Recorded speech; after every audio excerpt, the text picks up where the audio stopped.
Bernadette was just a little different. She was extra special and just had some presence about her. And Ryan, too, as a child. We all adored him.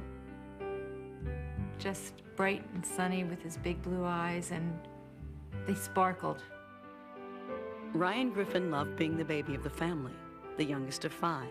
But when his mother became pregnant again, Ryan was thrilled at the idea of having a baby brother. Ryan would get up every morning and say, "Is Michael here yet?" Because we knew he was a boy and we had named him.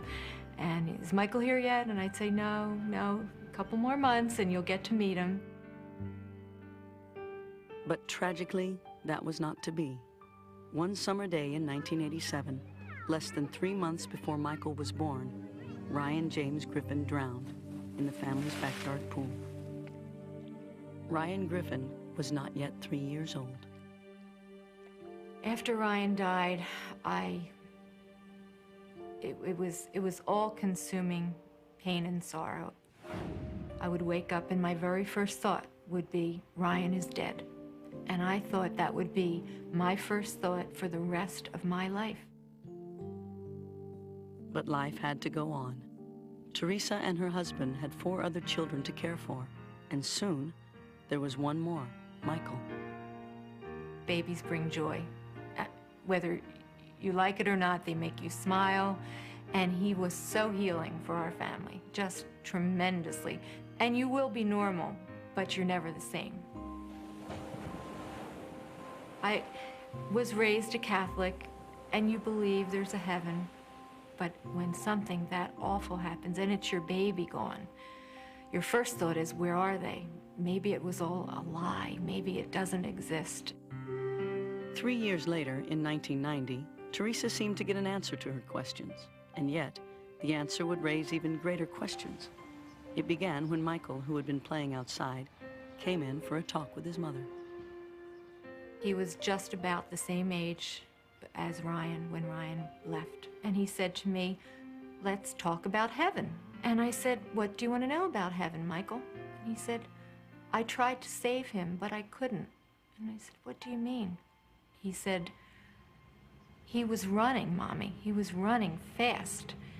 And then he went boom, and he hit his head.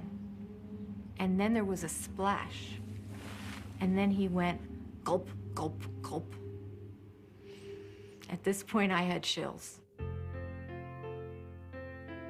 He wasn't there. He wasn't born yet. But yet it seemed to me as though he were describing what happened to Ryan. He said, "I tried to put his soul back into his body, but I couldn't." And then he said, then the light came down, like a flashlight. And he got a really soft voice and he said, "The flashlight said, 'I love you, Ryan.'" And then he said, then his spirit went to heaven, and he said, "It's up there." Was it the desire of Ryan to see Michael so much that they connected on the other side, that they connected in heaven for a while? Because after all, how would a 2-year-old be able to say those words, use the word spirit and soul, and the light came down? And even the fact that he described, obviously, Ryan falling into that pool and what the details on what happened step by step. Where did that come from at age 2? Almost a year after Michael told his astonishing story, Ryan was associated with a final mystery involving an older friend of his named Christian Davis. I knew Ryan as a friend of the family. My mother's best friend's son. The Davis family and the Griffin family were very good friends, and we would see each other often and have pizza together. And Ryan was a baby, so he often played with him, do little games and give him rides on his shoulders and things like that. On Mother's Day, 1991, Christian Davis went with his mother and sister to the New Jersey shore, where the 11-year-old boy kept busy by digging a tunnel in the sand. A tunnel that suddenly collapsed, burying him alive. The more I moved, the more the sand would kind of compact on me, like the tightening of a seatbelt around my chest. Then, as Christian's oxygen began to run out, a deep sleep seemed to come over him. The fear, the darkness around me just disappeared. replaced by a great warmth, a great light. Then, Christian had a vision the 11-year-old later drew from memory. There was a gentleman on the right. There was a man in the middle. The man on the right, I learned after seeing some photographs, was my grandfather on my father's side, who had passed away before I was even born.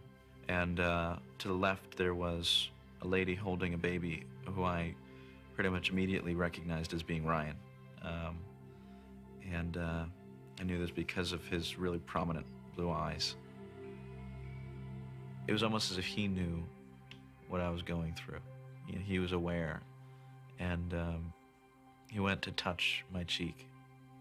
And I believe it was at that same time that my mother had actually finally got through the sand and finally reached my back. And the next moment I realized I was being rushed down the hall in intensive care. I feel very special about Christian. He's my link to Ryan. You were alive. He was the last person I know to see Ryan. The fact that you were alive is a miracle. It truly is. He said he recognized his blue eyes, but I think he recognized his soul. Ryan as a person with his soul and his spirit. He instinctively knew him. But who was the woman in the vision who was holding Ryan? At the time, Christian didn't know. But when he told Teresa about his near-death experience and went through a series of family photos with her, he seemed to recognize the woman's picture. The woman I came to find out who was holding Ryan was indeed Terry's sister, who had died of cancer when she was very young. I like to think it was my sister Bernadette who was there taking care of him. I knew that he was safe there, and I think also hopefully he was there as a message to me that, Mom, I'm here, I'm still alive, and I'm fine. And I think he wanted to have that come through, perhaps even on Mother's Day. Maybe that was his little gift to me, more than little.